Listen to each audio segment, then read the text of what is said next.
12 uomini della Polizia di Stato solamente inviati come rinforzi estivi, rinforzi che giudichiamo ridicoli.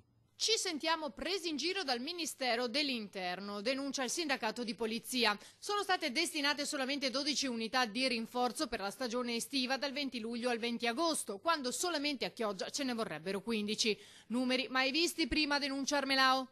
Pochi anni fa ne arrivavano una trentina, a Jesolo ne andavano 15, a Chioggia ne andavano 6-10.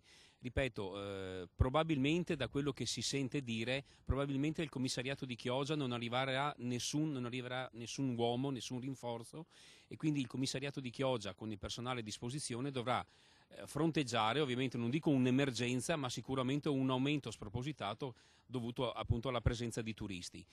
C'è sempre tra virgolette il problema di Conetta, sappiamo che la vigilanza del commissariato di Chioggia va anche su Conetta per la presenza di profughi, sicuramente 2/3 in meno rispetto all'estate scorsa, però comunque i cittadini chiedono presenza sul territorio. Di qui l'appello al neoministro dell'Interno, ai parlamentari veneti, ma anche ai sindaci dei territori maggiormente interessati.